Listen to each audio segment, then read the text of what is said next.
je l'adore. Je l'aime, je l'aime, je l'adore. Je l'aime, je l'aime. Oh, il a mis fin au règne de mes souffrances, ainsi qu'à mes errances, dans les mauvais jours et devant tous mes défis. En lui je me confie, et quand j'écris El Shaddai, il me répond. De lui ma vie dépend. Je l'aime, je l'aime, je l'adore. Je l'aime, je l'aime, je l'adore. Je l'aime, je l'aime, je l'adore. Tu contrôles tout ce qui m'effraie. El Shaddai, devant tes yeux, je suis précieux. Car je vaux le prix de mon salut, la vie de Jésus-Christ, mon seul abri. Tu changes mes pleurs en cris de joie, l'artisan de mon bonheur, l'auteur de ma foi. L'ombre de ma main sur mon chemin viennent rassurer mes lendemains. Oh, tu trouves une place devant ta face. El Shaddai trouve sa demeure dans mon cœur.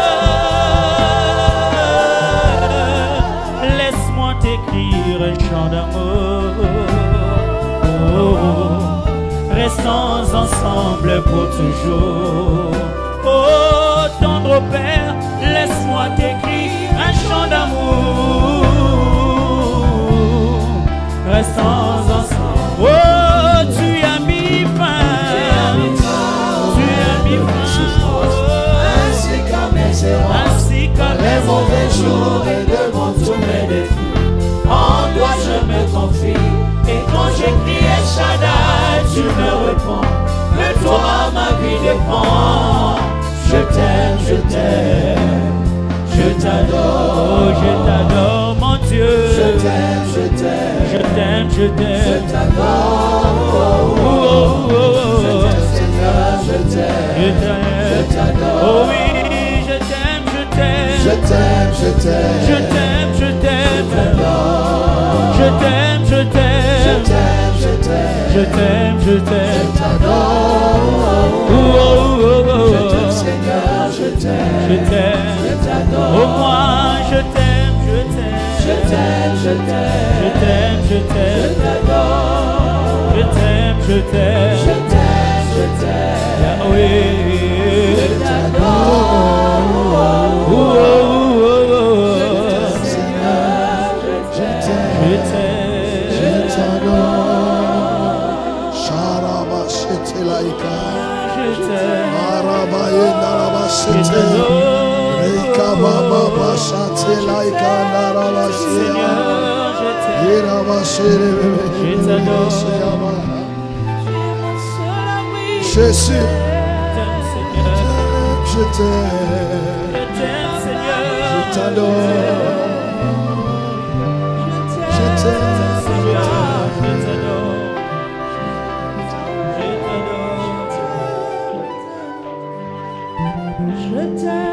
Nous savons, Seigneur, que tu nous as aimés le premier.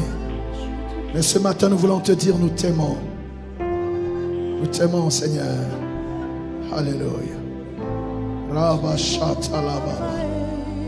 Maïra Labaïka Sheteman Rabba Seka. Laïka Shea Ikande Laïka Basete. Jésus. Et mon cœur bouillonne d'amour pour toi. Tu es mon je t'aime, tu le sais. Je t'aime, tu le sais. Père, nous saluons ta présence en ces lieux. Je te porte dans mon cœur. Et mon cœur bouillonne d'amour pour toi. Tu es mon je t'aime, tu le sais. Je t'aime, tu le sais. Tu le sais. Je te porte dans mon cœur. Oh, oh. Et mon cœur bouillonne d'amour pour toi. Tu es mon Tu es mon Que l'amour de Dieu te remplisse. Que l'amour de Dieu te comble. Que l'amour de Dieu te protège. Que l'amour de Dieu te console pour toujours.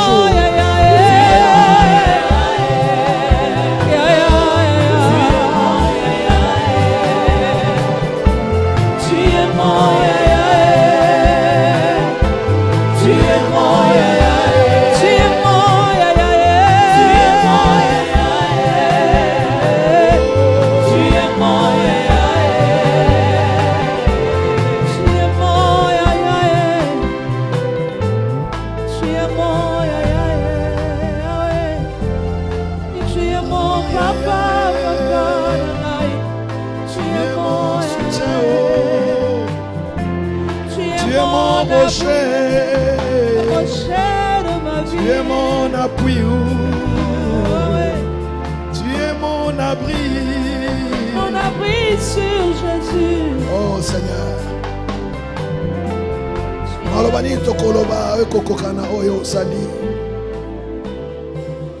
tu es unique en ton genre, tu es notre tout.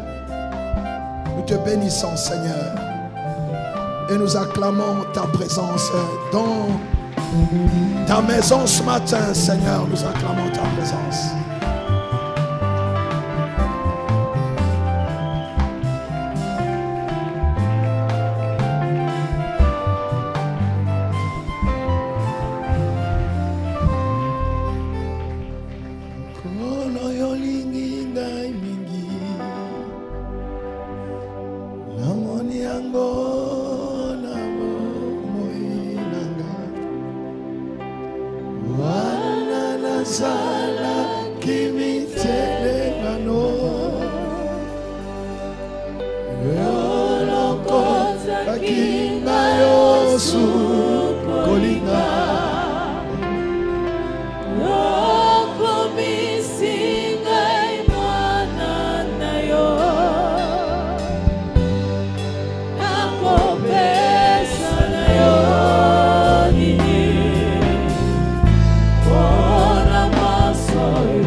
Acclamons notre roi.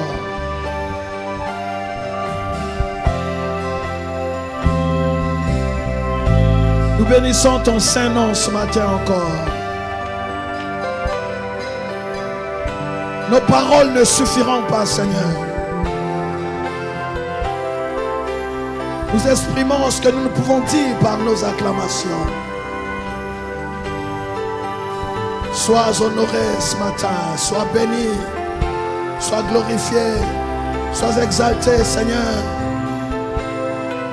Sois magnifié, le Saint d'Israël, le Dieu de notre salut, le Dieu de notre paix, le guide parfait, le bon berger, l'abri et la missure, notre forteresse, notre richesse, notre paix et notre repos. À qui pourrions-nous te comparer? Tu es tout pour nous, Seigneur. Que ton nom soit béni.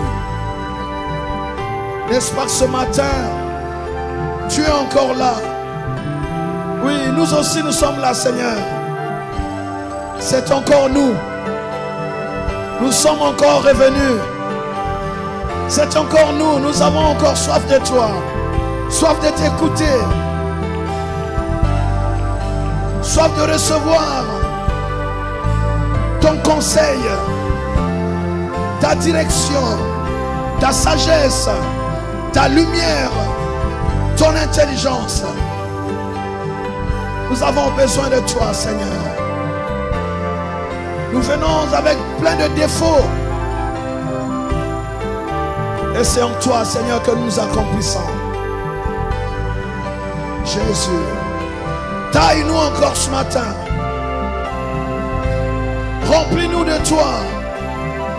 Rends-nous capables de t'écouter, de te suivre et surtout de te servir. Jésus, nous nous soumettons à toi.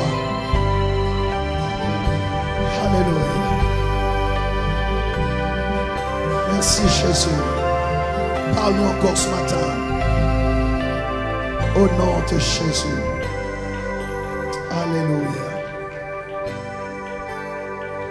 Père, c'est avec humilité, crainte et tremblement que je me tiens encore devant toi et au devant de ton peuple. Pour parler de ta part, Seigneur, que puis-je dire de bon si ce n'est ce que tu mets en moi?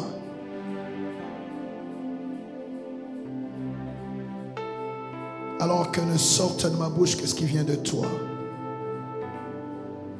Je me soumets tout entier à toi, Seigneur. Que ton nom soit béni.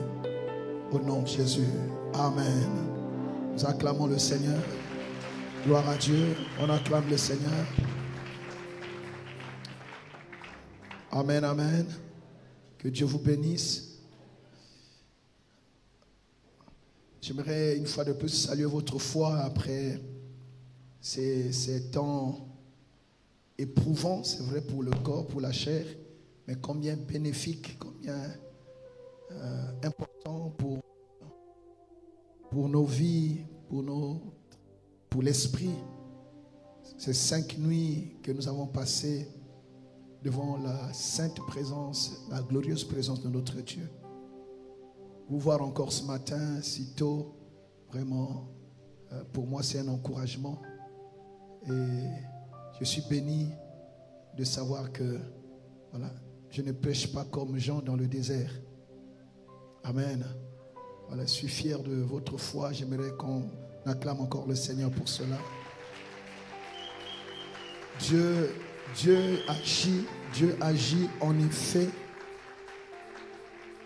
suivant notre soif, suivant notre faim de lui. Si tu as faim de Dieu, tu as soif de Dieu, c'est là que Dieu viendra étancher ta soif et te donner ce qui convient. Amen. Alors, j'avais annoncé pour ceux qui prêtent attention aux annonces de culte, j'avais annoncé un thème que j'ai dû changer tôt ce matin parce que le Saint-Esprit m'a rattrapé sur un aspect de la vie de Joseph. Pas de la vie, mais nous dire que Joseph, c'est toute une école. Comme on a beaucoup parlé de Joseph pendant les 5 nuits. Amen, amen. Donc il y a une pensée forte, en tout cas, que j'aimerais que nous comprenions par rapport à Joseph. Je l'avais dit, mais j'aimerais insister. Et je pense que ça peut aider beaucoup de gens dans leur marche avec le Seigneur. Et même quand nous formulons des demandes, nous adressons nos requêtes à Dieu, nous devons nous mettre dans des conditions de pouvoir recevoir la réponse de Dieu. Et on va voir ça tout à l'heure.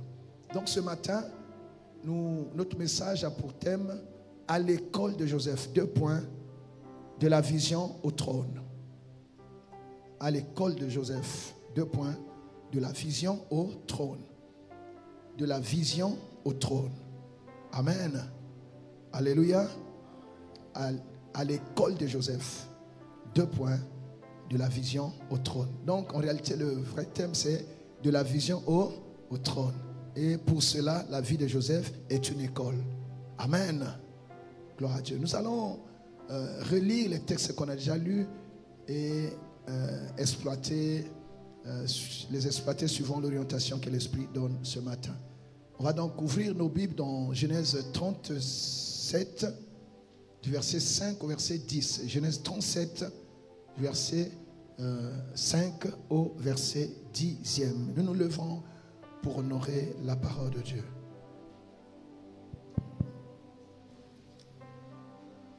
Je lis la parole au nom du Seigneur. Joseph eut un songe et il le raconta à ses frères qui le haïrent encore davantage. Il leur dit, écoutez donc ce songe que j'ai eu. Nous étions alliés des gerbes au milieu des champs, et voici ma gerbe se leva et se tint debout. Et vos gerbes l'entourèrent et se prosternèrent devant elle. Ses frères lui dirent, est-ce que tu régneras sur nous? Est-ce que tu nous gouverneras? Et ils les haïrent encore davantage à cause de ses songes et à cause des songes et à cause de ses paroles. Ils eurent encore un autre songe et il le raconta à ses frères et il dit, j'ai eu un songe et voici le soleil, la lune et les 11 étoiles se prosternèrent devant moi.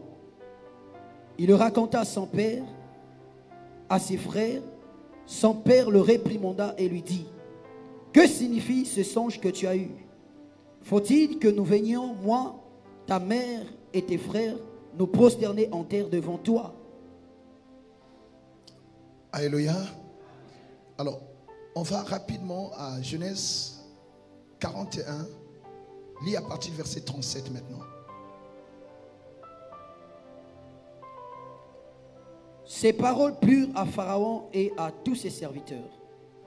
Et Pharaon dit à ses serviteurs, trouverions-nous un homme comme celui-ci, ayant en lui l'esprit de Dieu?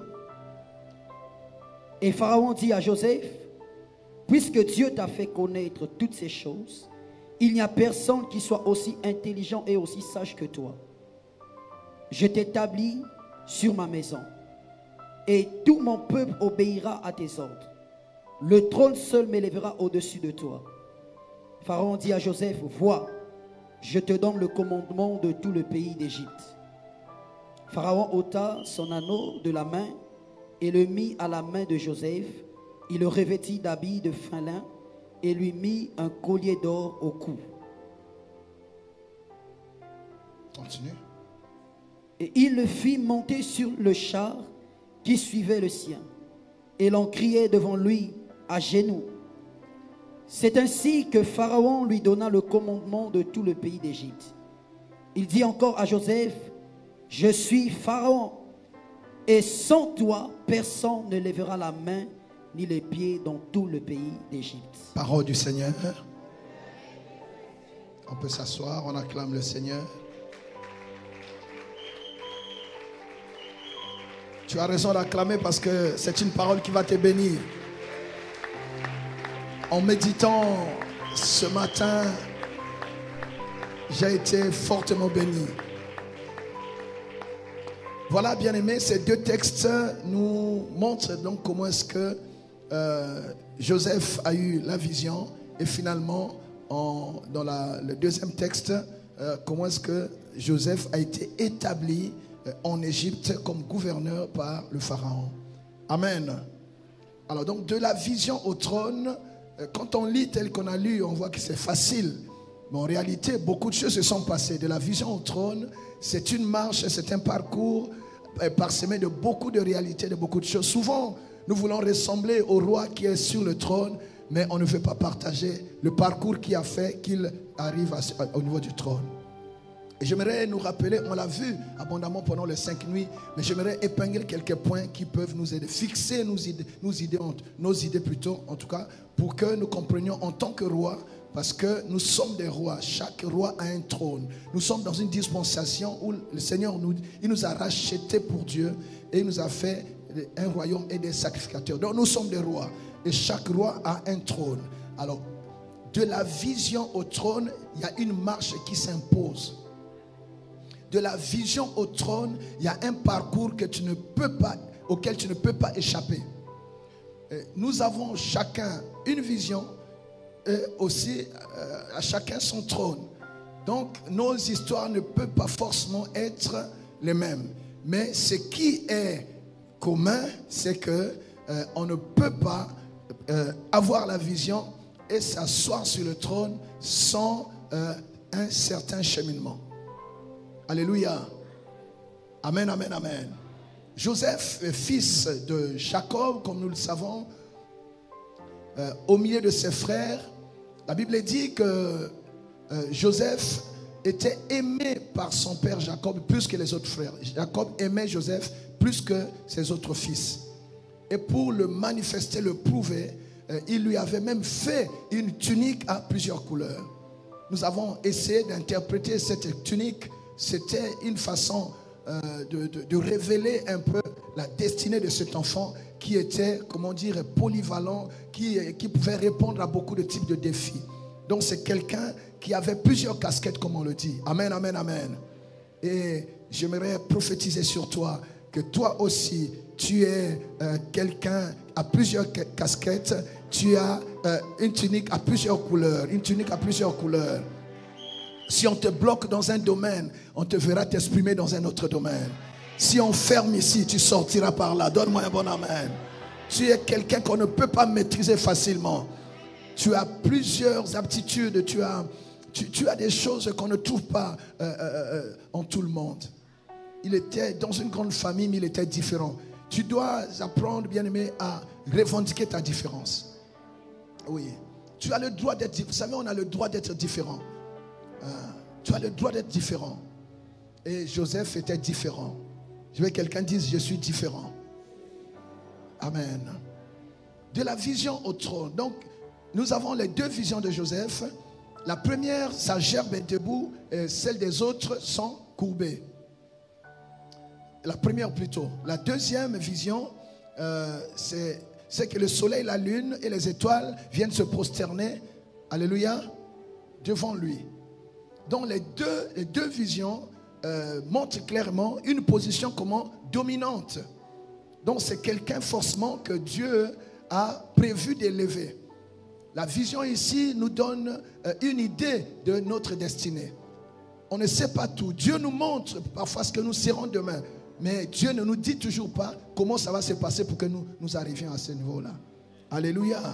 Et c'est souvent le cheminement qui est difficile à accepter. Et si Dieu pouvait nous révéler tous les combats de notre destinée, on n'arriverait pas à destination. Il y a des gens qui abandonneraient sur le chemin. Amen. Alléluia. Gloire à Dieu. Donc, de la vision au trône. Donc, la première chose que la vie de Joseph nous enseigne, c'est qu'il faut avoir une vision. Je vous ai dit, nous sommes à l'école de Joseph. Donc, la vie de Joseph nous enseigne qu'il faut avoir une vision. Tu ne peux pas réussir dans la vie si tu n'as pas de vision. Et si quelqu'un m'entend, la vision te permet de savoir où est-ce que tu vas.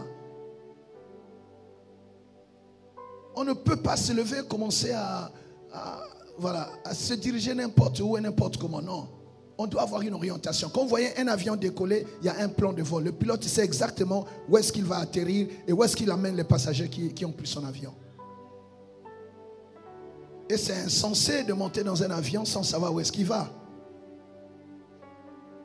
Amen. Et c'est encore plus stupide, c'est encore stupide de suivre quelqu'un qui ne sait pas où est-ce qu'il va lui-même. Quelqu'un m'entend? Donc la vision, c'est important. Mais la vision selon Dieu, c'est quoi? Je vous donne, il y a plusieurs définitions.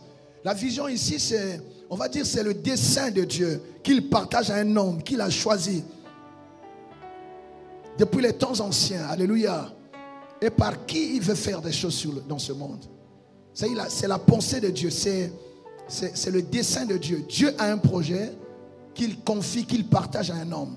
Il veut le réaliser au travers de cet homme-là. Parce que Dieu est esprit. Pour faire les choses dans ce monde, il a besoin d'utiliser un homme. Amen.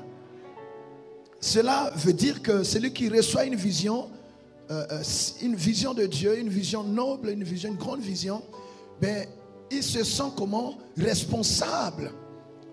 Parce que la vision crée le fardeau. C'est-à-dire la vision, c'est un poids que tu as. Et elle va finalement se décliner en mission. Alléluia. Alléluia.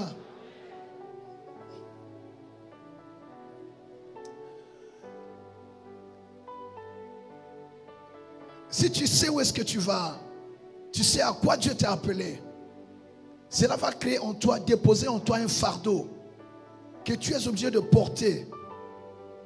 Et quand tu as le fardeau, tu es responsable. C'est comme cela que les visionnaires ne font pas n'importe quoi.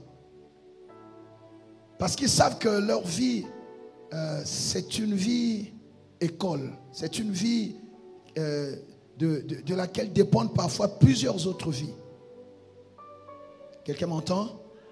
Un visionnaire doit être responsable et sérieux. Voilà. Donc, il faut avoir une vision authentique. Une personne qui n'a pas de vision va se mettre à tout faire. Tu vas te mettre à tout faire et à la fin, tu n'as rien fait du tout. Quand on a une vision, on est focus sur sa vision. Et après, on peut toujours faire des petites choses. Mais au moins, on a une direction principale qu'on suit. Ma prière est que Dieu te révèle vraiment sa vision pour ta vie. Alléluia.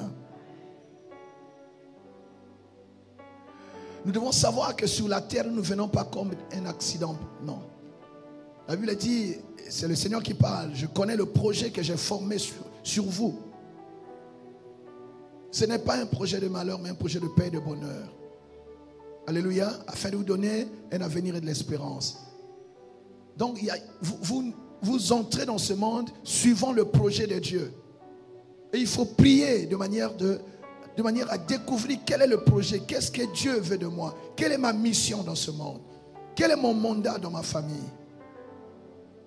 Sinon, on peut passer à côté de la plaque. Amen. Alors, donc ça c'est la première chose. Deuxième chose,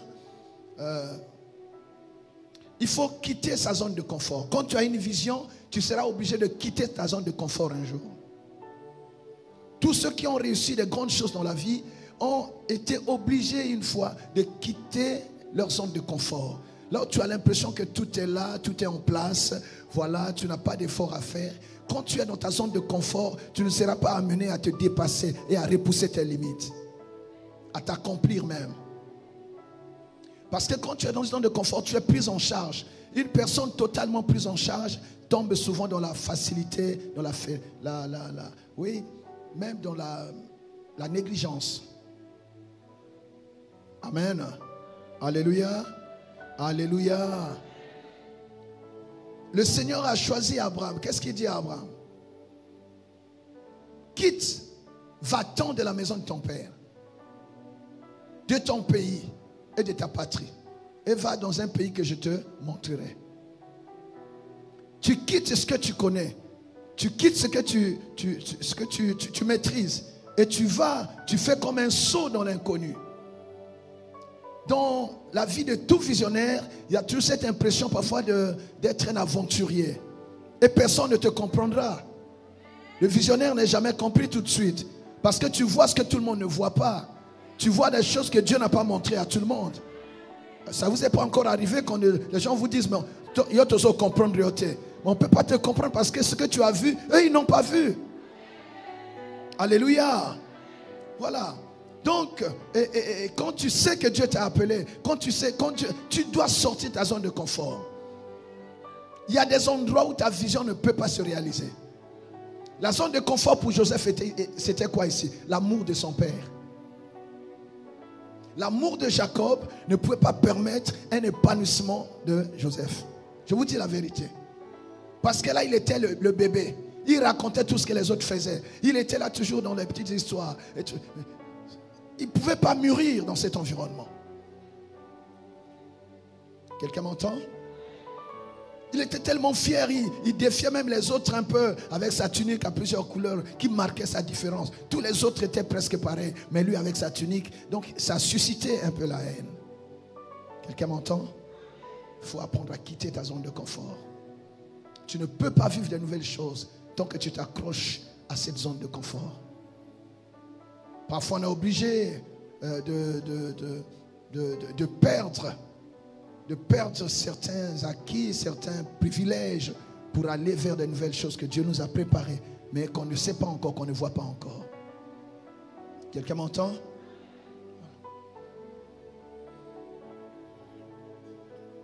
Gloire à Dieu. Quelqu'un dit avec moi, gloire à Dieu. Donc Joseph ne s'est pas laissé aveugler par l'amour de son père. Enfin, Dieu ne l'a pas laissé parce que ce n'était pas de lui-même, c'était forcé. Parce que quand tu sors de la zone de confort, tu vas te former, t'équiper pour être la solution que Dieu fait de toi pour les autres. Tu ne peux pas être un père tant que tu te comportes toujours comme le fils. Est-ce que tu comprends? Oh, plus loin, on va voir que Dieu a dit qu'il a fait Joseph père de Pharaon.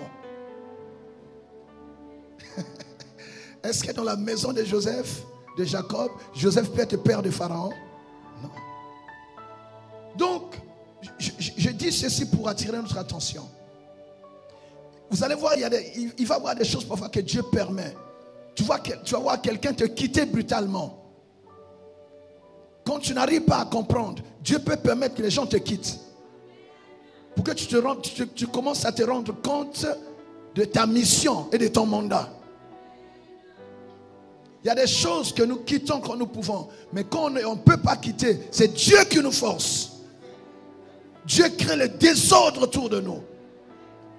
Rappelez-vous de l'histoire d'Abraham avec Lot. Abraham aimait son frère. Mais Dieu a dit non, aux autres tu as retard. C'est toi qui retardes mon plan. Il est entré dans le cœur des serviteurs. Ils se sont battus là et tout. Abraham dit, j'ai compris. L'autre, si tu vas à droite, je vais à gauche. Tu vas à gauche, je vais à droite. On reste des frères. Quelqu'un entend cela? Tu vois? Donc, tu as une vision, mais l'environnement compte. L'environnement. Parfois, tu t'entoures des gens qui ne peuvent pas aider à ton épanouissement. Parfois, tu t'encombres de personnes qui te retardent, qui sont un poids qui empêche ton envol. Et beaucoup de gens, j'aimerais vous dire, il y a des bien-aimés qui chantent. Moi, je ne crois pas ça. Il faut être pragmatique. Non, celui qui a les promesses ne meurt pas. Si tu peux, les cimetières sont pleins de gens qui sont morts avec des promesses non réalisées. Parce qu'ils n'ont pas su saisir le temps. Quelqu'un m'entend?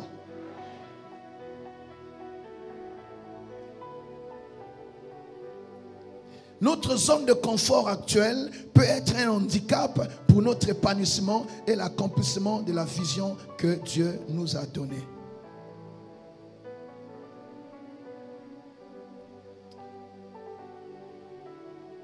La vision est une responsabilité qui, comme je l'ai dit, qui se décline en fardeau et qui ne nous laisse pas comme ça dans l'oisiveté. On est là, non. La vision te brûle. Quand tu as une vision, ça te bouscule. Tu as une vision pour tes enfants. Tu as une vision pour... Tu vas voir que tu n'as pas la paix tant que tu n'as pas réalisé cela. Quelqu'un m'entend? Alléluia.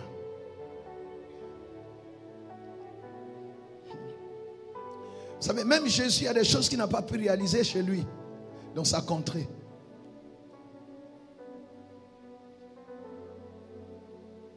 Ce qui empêche souvent aux gens de s'épanouir dans leur vision, c'est quoi? C'est la peur de l'inconnu. Qu'est-ce qui va se passer? Comment ça va être? Si je laisse ça, comment je vais manger? Si je ne fais plus ça, comment je vais m'en sortir? Celui qui t'a appelé est fidèle. Alléluia. Est-ce qu'on peut acclamer la fidélité de Dieu?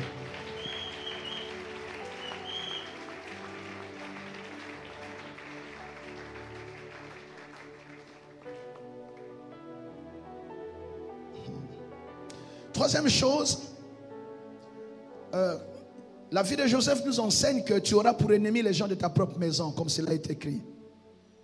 Quand tu es visionnaire, souvent le combat ne commence pas de très loin, il commence dans ton entourage.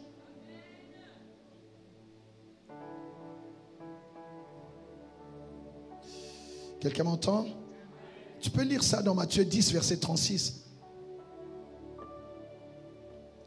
Nous connaissons la Bible, mais parfois on a l'impression que les choses nous surprennent. Non.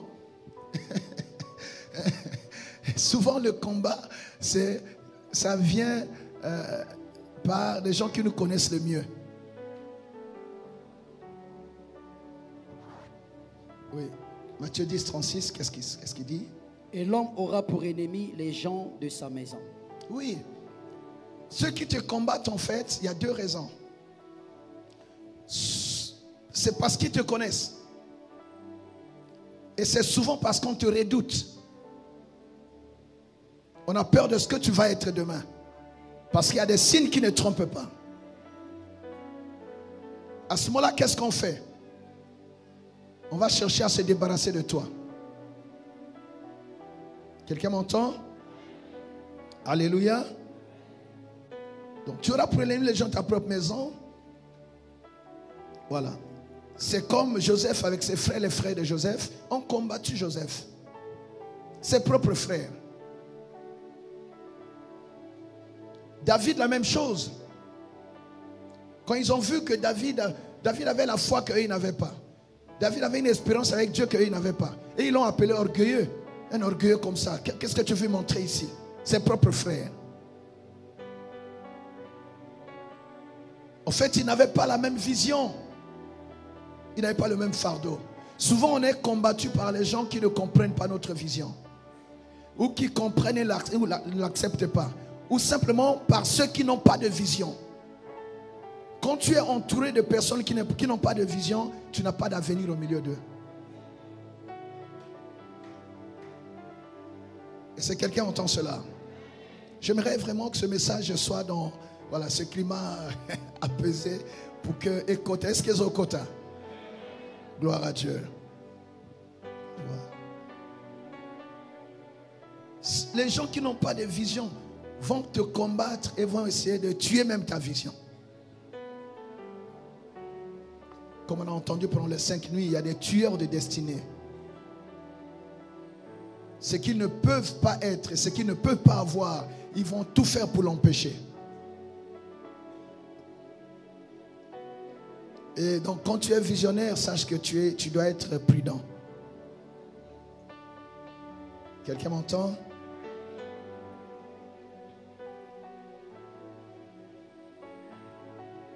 Ils vont chercher à se débarrasser de toi, soit en t'éloignant d'eux, comme ils ont fait avec Joseph, soit simplement en t'éliminant, s'ils peuvent. S'ils n'arrivent pas à t'éloigner, ils vont t'éliminer pour qu'il n'ait plus affaire à toi. Quelqu'un me comprend? Il faut donc faire attention quand tu es visionnaire. Faire attention, non pas seulement par rapport à ta personne, mais comme quelqu'un qui est porteur d'une mission. La vision se décline en mission. Quand tu es en mission, tu dois faire attention parce que tu es appelé à réussir ta mission. Tu as un mandat. Amen. Oui. Dieu te fait confiance. Dieu compte sur toi pour ta génération, pour ta famille, pour ta nation parfois, pour ton église. Donc tu ne peux pas te permettre la vie de tout le monde. Les visionnaires, vous allez voir, ils s'obligent à beaucoup de contraintes et de privations Ils ne font pas ce que tout le monde fait. Quelqu'un m'entend? Quatrième chose que la vie de Joseph nous enseigne, tu peux, dans ce parcours, tomber entre les mains des gens qui ne connaissent pas ta vraie valeur. Des gens qui peuvent te prendre comme un moins que rien. Voyez les gens à qui les frères de Joseph l'ont vendu. Pour eux, c'était une marchandise comme ça. Bon, ils ont pris, ils ont été revendus comme ça. Ils ne connaissaient pas la valeur de Joseph. Bon, quand même, parce qu'ils ne l'ont pas vendu n'importe où non plus. Ils l'ont vendu à Potiphar. Donc, il peut arriver dans ton parcours que tu sois avec des gens qui ne soient pas au courant de ce que tu es, de ce que tu vaux et de ce que tu as.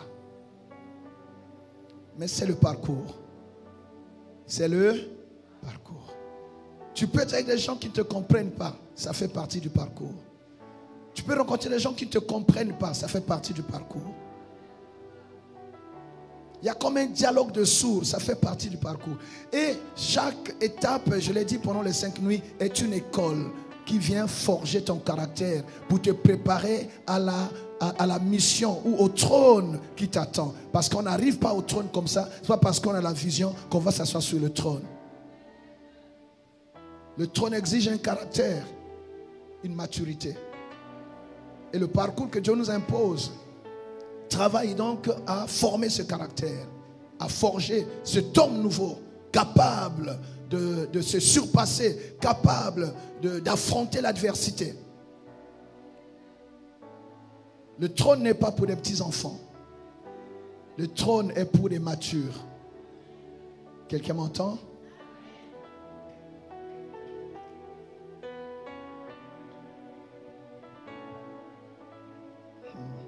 Mais malgré le passage que tu vas faire, parfois entre plusieurs mains, la providence divine va faire que tu finiras par atterrir au bon endroit.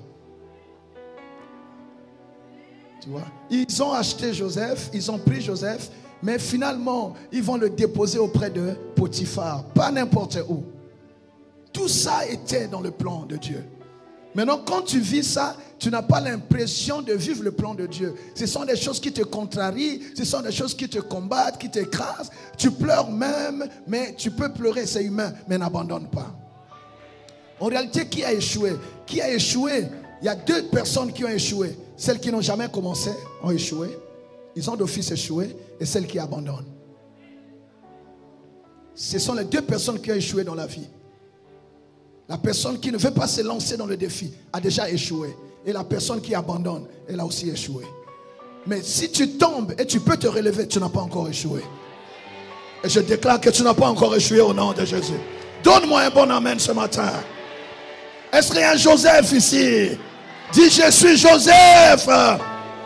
Je n'abandonnerai pas. Parce que j'ai une vision.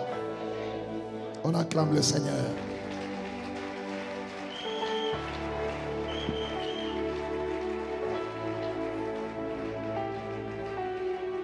Cinquième chose, donner le meilleur de soi-même, quel que soit l'endroit, quels que soient les temps et les circonstances. C'est ça ce que la vie de Joseph nous enseigne aussi.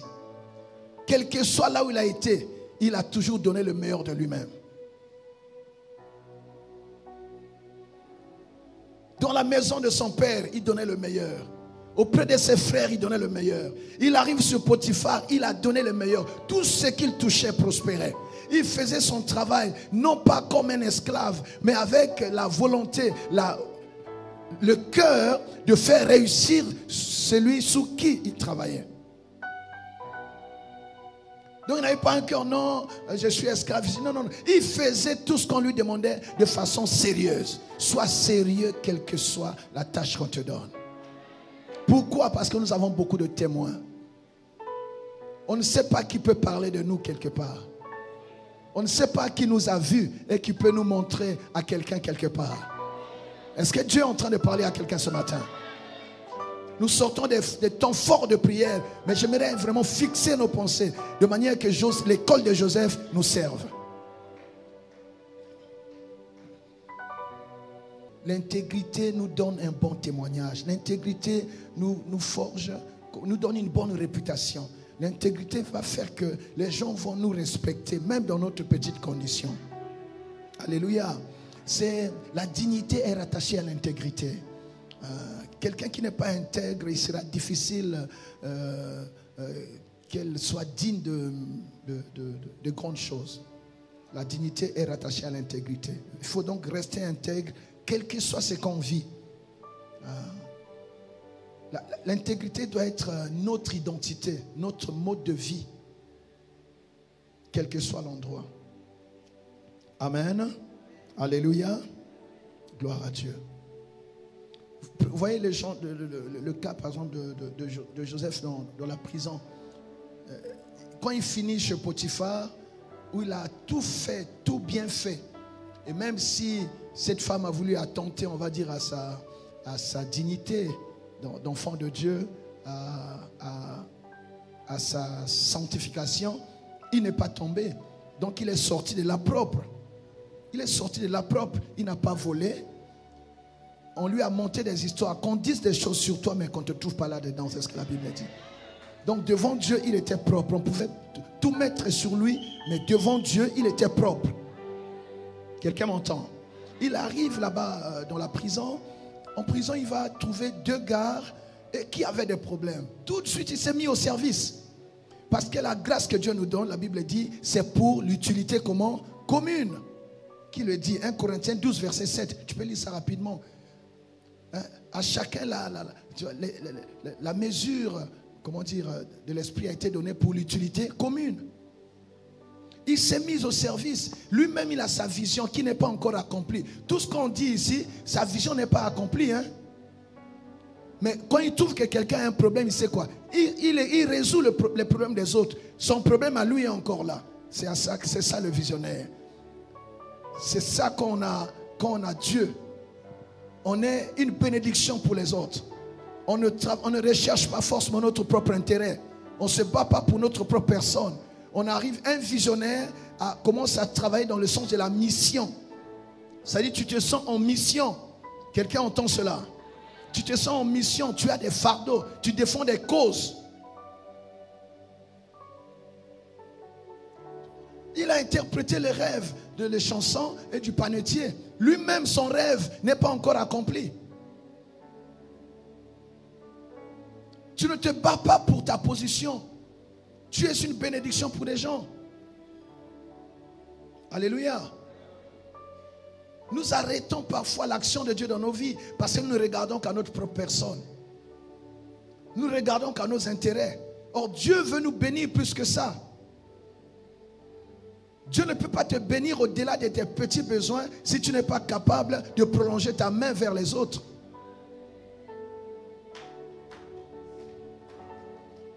Je prie que nous comprenions ces choses. Nous demandons beaucoup de choses à Dieu qui sont là, qui traînent. Mais notre caractère, notre cœur, ça ne convainc pas Dieu. Dieu n'est pas convaincu qu'une fois que nous avons reçu cela, on va en faire bon usage. Faire bon usage, c'est quoi? Ça doit servir à quelqu'un d'autre que nous. Ça doit aussi servir aux autres. Amen.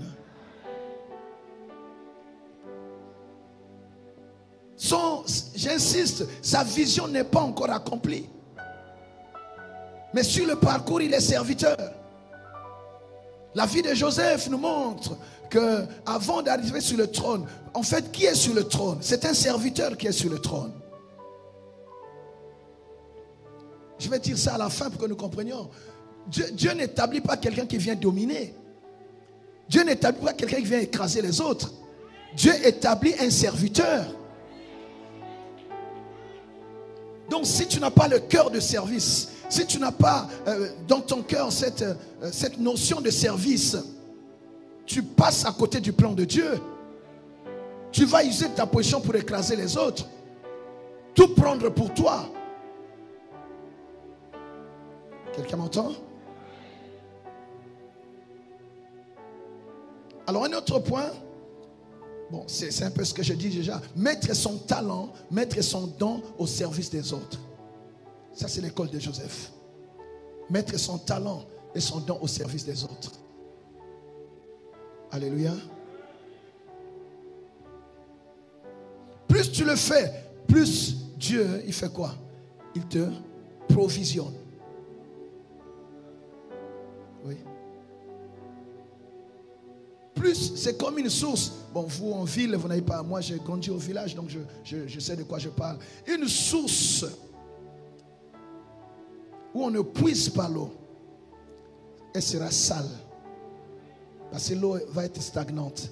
Mais la source qui est sollicitée, elle se renouvelle. Elle se renouvelle. Et l'eau est propre. Si tu veux être renouvelé, alors sois une source pour les autres. Et Dieu sera ta source.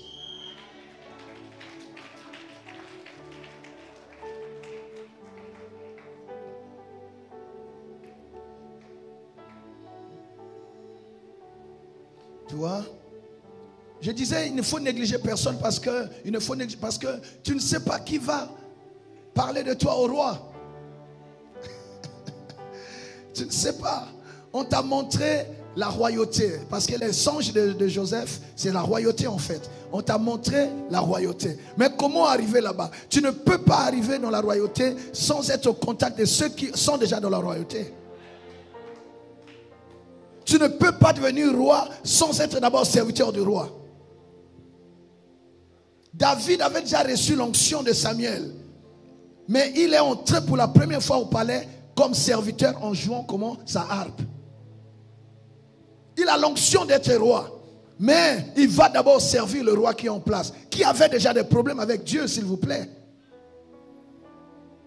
Mais il est venu là avec sa guitare. Mais il a déjà l'huile sur sa tête. Tu ne peux pas être roi sans être serviteur.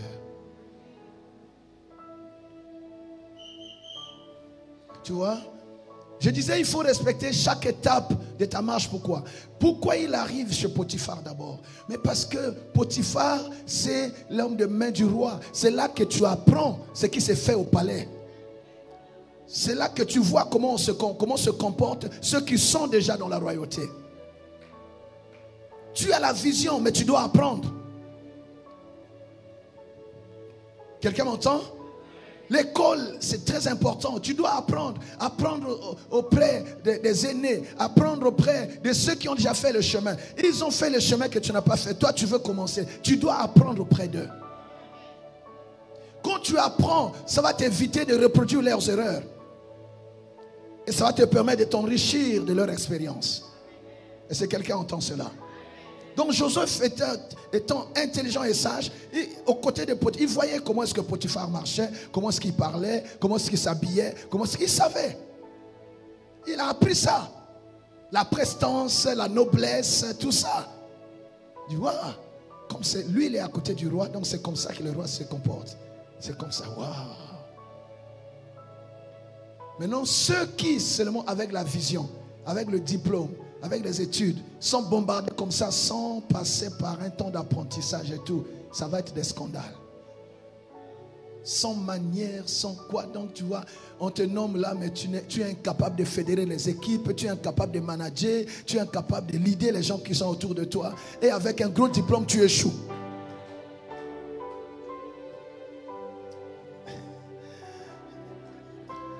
Là, on est en train de parler de la vie d'un jeune. Hein? C'est un jeune Joseph. Il quitte son père à 17 ans pour être roi, pour être gouverneur à 30 ans.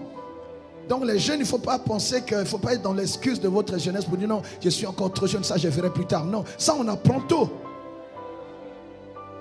On apprend tôt.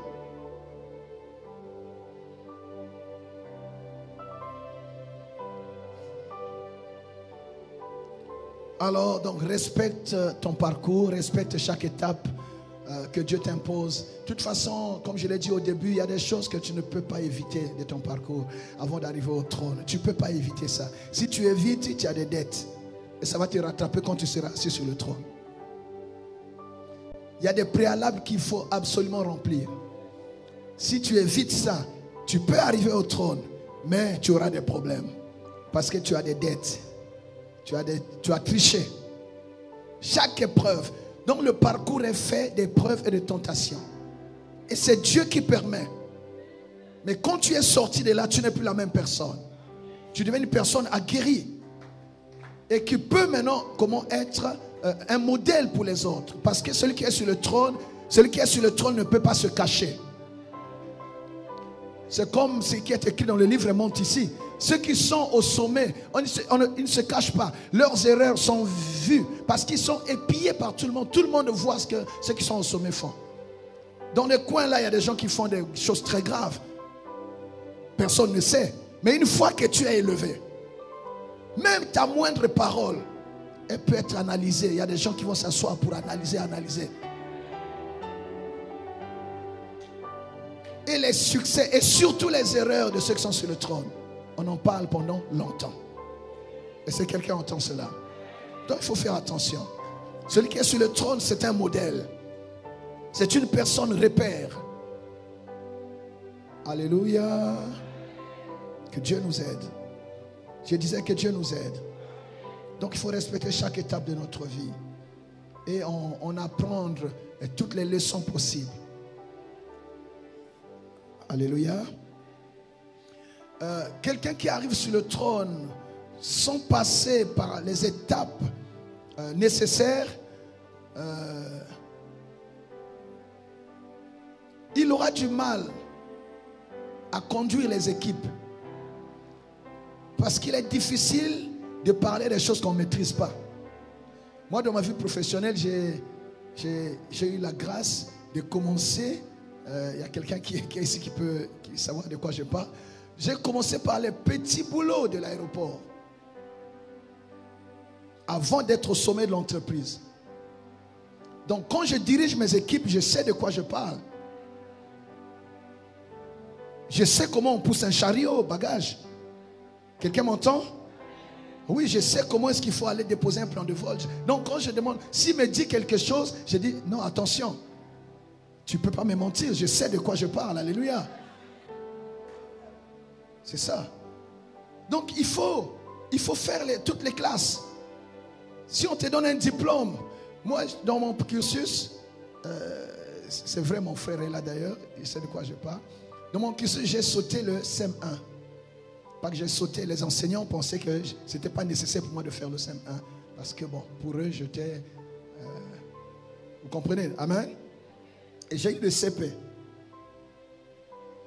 Si je ne me trompe pas, je crois que j'étais premier de ma zone.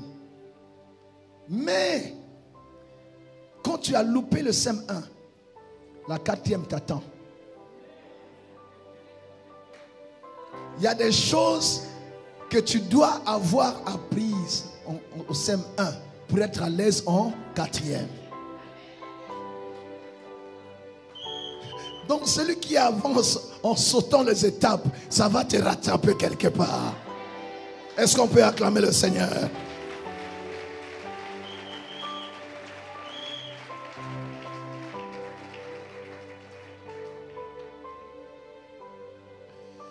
Gloire à Dieu.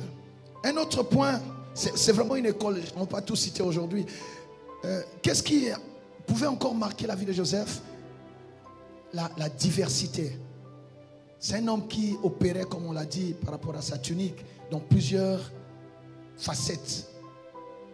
Joseph, quand on le lit suivant avec un œil, comment dire, d'homme de Dieu, un œil spirituel, on voit que c'est un prophète.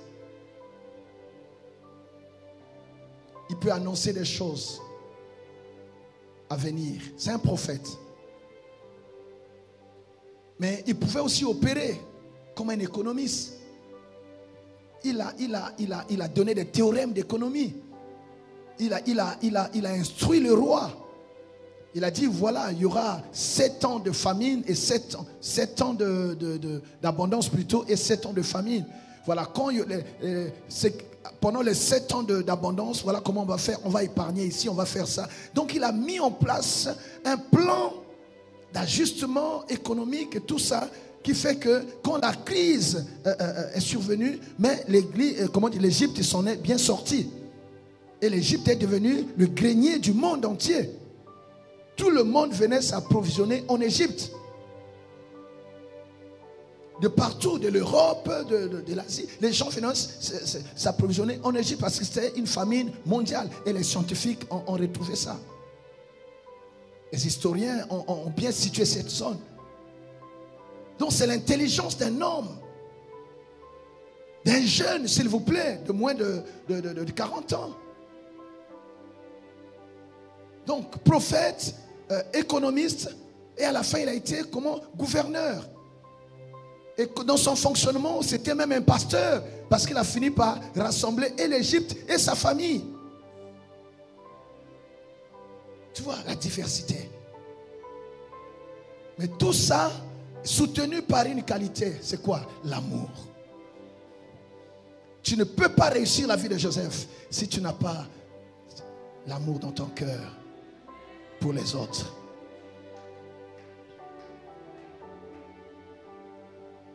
Nous prions, nous voulons le feu et tout, mais la base c'est quand même l'amour. Tu ne peux pas être un bon serviteur de Dieu si tu n'aimes pas les gens. Tu ne peux pas être un bon dirigeant, même politique et tout, si tu n'aimes pas ton pays. Quelqu'un m'entend? L'amour. C'est ça qui nous pousse à avoir le dernier point. Oui, parce je crois qu'on va arrêter là. Parlons de l'amour. Le cœur de Joseph. L'amour. Ne jamais se venger. Ne jamais répondre à la haine par la vengeance. Répondre à la haine par l'amour. Et laisser Dieu s'occuper de tes ennemis.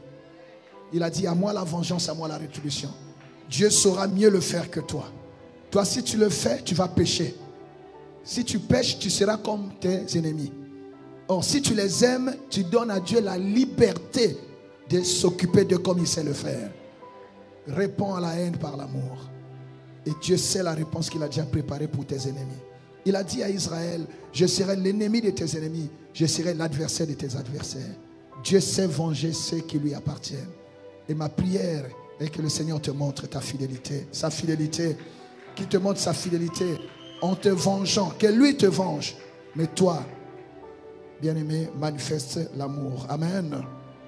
Alléluia. Gloire à Dieu. Si tu veux que ta vision s'accomplisse, je l'ai dit, il faut donc suivre ce parcours de Joseph. Ce parcours de Joseph. Finalement, chaque étape de la vie de Joseph l'a rapproché du trône que Dieu lui a montré dans sa vision. Donc chaque étape, c'est un maillon de la chaîne qui nous conduit au bout, qui est quoi? Le trône. Pour arriver au trône, il faut passer par toutes ces étapes. Et si quelqu'un entend ces paroles. Les épreuves et les tentations font partie de ce parcours qui n'est pas possible d'éviter à moins de faire le choix de renoncer. Bon, ça on l'a déjà dit. Or, tu ne peux pas renoncer, car la vie de beaucoup, l'avenir de ta famille, de ta communauté et même de ta nation, cet avenir dépend de toi. Dépend de ta réussite. Dépendant de ta persévérance. Tu dois et tu devras te battre jusqu'au bout. Il y a trop d'enjeux et trop d'intérêts engagés pour que tu renonces. Tu ne peux pas renoncer. Beaucoup de gens comptent sur toi. Beaucoup de gens dépendent de toi. Je vais parler à un jeune ce matin. Tes parents qui ont investi dans ta scolarité, ils espèrent un retour d'investissement. Ils espèrent que par toi, ils pourront voir ce qu'ils n'ont pas pu avoir. Tu es leur flèche. C'est toi qu'ils envoient à la chasse pour que tu ramènes le gibier qu'ils n'ont plus la force d'aller chasser. Que chacun se sente en mission pour sa famille. Que chacun se sente en mission pour sa communauté. Que chacun se sente en mission pour sa nation. Et quand nous comprenons cela, nous entrons dans une vie de responsabilité. Et on ne joue plus avec le temps. Quand tu connais la mission que tu as, tu es comme le fils d'Issachar. Tu ne joues pas avec le temps. Parce que le temps est compté. Nous ne vivons qu'un peu de temps, vous savez. Et c'est vraiment un gâchis de ne pas connaître le temps et ne pas saisir les opportunités de son temps. Ce matin, le Seigneur nous appelle donc à une vie de responsabilité. Tu es Joseph, ta vie ne peut pas être linéaire et ne peut pas ressembler à la vie de tout le monde. Ta vie ne peut pas être normale. Mais sache que le Seigneur est avec toi et son esprit te conduira et te soutiendra. Tu seras un parapluie et un ombrage pour abriter plusieurs. Alors tiens bon.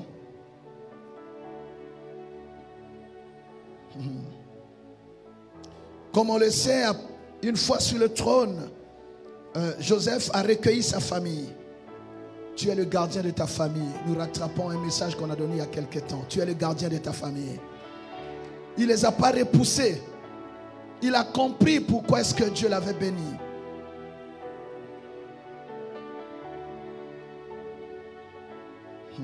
Il a rassemblé sa famille. Et il a fait de l'Égypte le grenier du monde. Alors pour terminer, j'aimerais dire quelque chose que je n'ai pas touché, auquel je n'ai pas touché pendant les 5 nuits. Joseph n'a pas pris son élévation comme un accomplissement personnel. Il ne s'est pas arrêté là pour dire, voilà ce que j'ai demandé à Dieu, Dieu me l'a donné, maintenant ça suffit, je vais régner. C'était pas ça.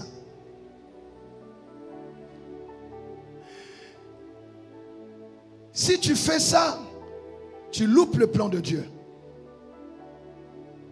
Toute position que Dieu nous donne, c'est pour l'intérêt de Dieu. Et c'est pour le bien de plusieurs. Ce n'est pas pour nous seulement. Ce n'est pas un accomplissement personnel. On l'a établi. Il a dit qu'on a vu ça pendant les 5 nuits. Je peux me tromper. Il a dit à ses frères, allez dire à mon père toute ma gloire. Je crois que Genèse 45, le verset 3. Il dit, allez dire à mon père toute ma gloire. Il parlait de sa gloire. Mais juste après, il a dit, il a compris pourquoi est-ce que Dieu avait permis tout ce cheminement.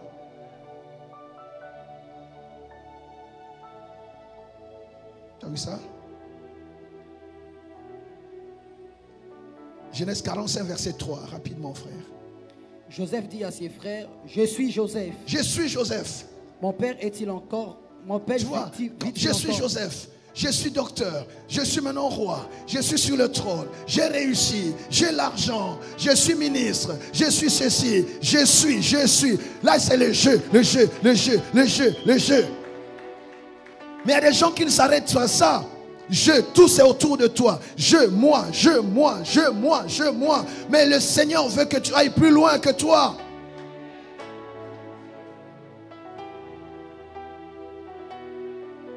Le but pour lequel Dieu t'a mis là-bas, ce n'est pas seulement pour que tu dises moi, je suis, moi, j'ai. Non. Va jusqu'au verset 5. Je suis Joseph, oui. Mon père vit-il encore? Oui. Mais il pense à son père tout de suite. Donc il ne dit pas je suis arrivé, ça s'arrête là, non. Il pense à son père. Il pense aux autres. Il pense à sa famille. Il pense à sa patrie. Ta position doit être une bénédiction pour ta famille. Vas-y.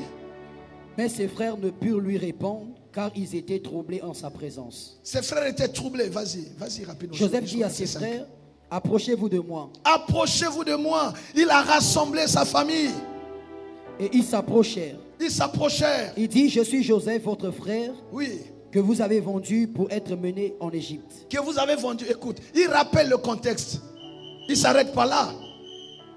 Vas-y. Maintenant, ne vous affligez pas. Ne vous affligez pas. Et ne soyez pas fâchés de m'avoir vendu pour être conduit ici. Ne regrettez pas de m'avoir vendu. Car c'est pour vous sauver la vie que Dieu m'a envoyé. Il a compris, bien-aimé, il a compris la mission de Dieu. Il a compris le but de Dieu dans son élévation. Tout cela a été organisé par Dieu. Parce que Dieu voulait mettre quelqu'un là-bas en Égypte qui sauverait le peuple d'Israël pendant les temps difficiles.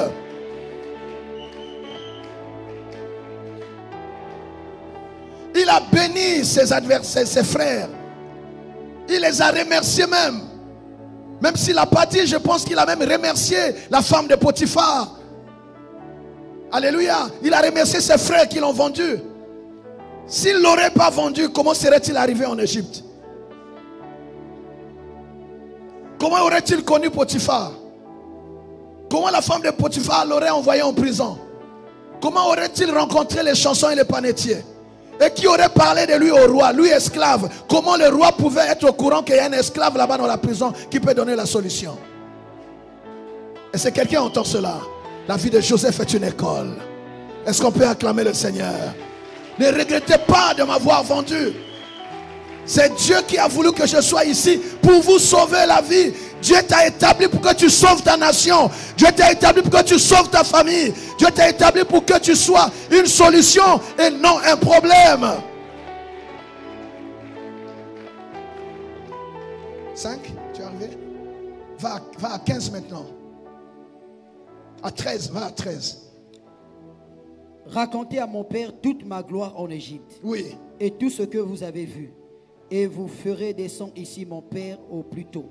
Je veux voir mon père. Il y a des gens qui ont coupé les ponts avec la famille. Une fois qu'ils ont été élevés, tu fais fausse route. Ressaisis-toi. Tu n'es jamais riche quand ta richesse n'a pas béni quelqu'un autour de toi.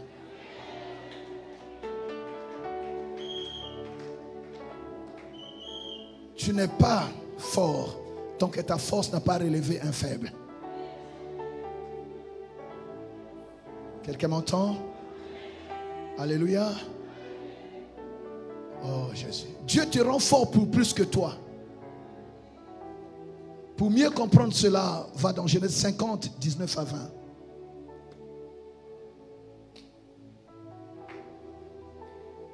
Joseph leur dit, soyez sans crainte car je suis à la place de Dieu. Jacob, leur père, est mort. Maintenant ils se disent, bon, peut-être qu'il nous a bien traités parce que le père était là. Maintenant que le père est mort, est-ce qu'il ne va pas se venger? Parce qu'ils connaissent le mal qu'ils ont fait à Joseph. Hein? Ils savent ce qu'ils ont fait. Ils se sont dit, maintenant que papa n'est plus là, est-ce que ce gars-là, il ne va pas nous régler nos comptes? Joseph leur dit, il dit quoi? Reprends. Joseph leur dit, oui. Soyez sans crainte car car je suis là à la place de Dieu. Car lis suis-je bien, à la place de Dieu? Reprends ça, lis calmement et lis bien. Joseph leur dit, oui. Soyez sans crainte. Soyez sans crainte. Car suis-je à la place de Dieu? Suis-je à la place de Dieu? C'est-à-dire c'est Dieu qui est le maître des temps et des circonstances. C'est lui qui a organisé tout ça. C'est pas moi. Je ne suis qu'un pion entre les mains de Dieu. Il m'a positionné, il a fait ça, il a fait ça. C'est lui qui est l'auteur de tout ça. Oui. Vous avez médité de me faire du mal. Vous avez médité de me faire du mal. Dieu l'a changé en bien. Dieu l'a changé en bien. Pourquoi? Pour accomplir ce qui arrive aujourd'hui. Pour accomplir ce qui arrive aujourd'hui, oui. Pour sauver la vie à un peuple nombreux. Pour sauver la vie à un peuple nombreux. Si tu ne sais pas pourquoi tu es là, bien-aimé, tu as faussé le plan de Dieu. Si tu ne sais pas pourquoi Dieu t'a guéri, alors tu n'as rien compris encore. Si tu ne sais pas pourquoi Dieu t'a donné le travail, tu n'as rien compris encore. Si tu ne sais pas pourquoi Dieu t'a ouvert cette porte, pourquoi Dieu t'a connecté à un roi, pourquoi Dieu a permis que tu aies toutes ces relations, si tu ne sais pas pourquoi, bien-aimé, tu es en train de fausser le plan de Dieu. Vous avez médité de me faire du mal, mais Dieu l'a changé en bien. Pourquoi?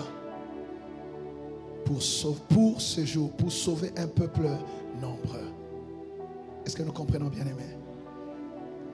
Finalement, la vision, c'est le dessein de Dieu. C'est-à-dire, quand tu as une vision, tu es en train de réaliser le dessein de Dieu pour ta famille, pour ta nation, pour ta communauté. J'ai voulu finir par là. pour que chacun sache qu'on est tous des instruments entre les mains de Dieu.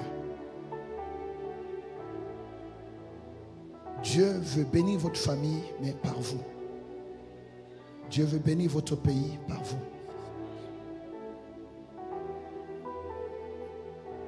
Dieu veut bénir votre communauté par vous. Et beaucoup de gens ont arrêté la main de Dieu, n'ayant pas compris cette réalité spirituelle.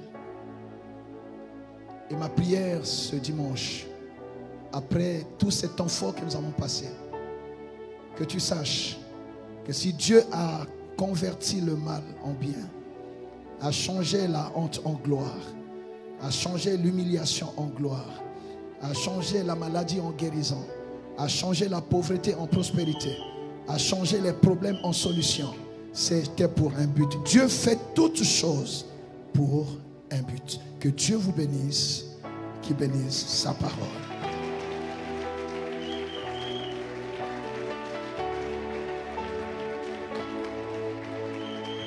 Que Dieu vous bénisse, qu'il bénisse sa parole. Et que le Saint-Esprit lui-même enseigne à chacun, traduise dans chaque cœur l'excellence de cette pensée.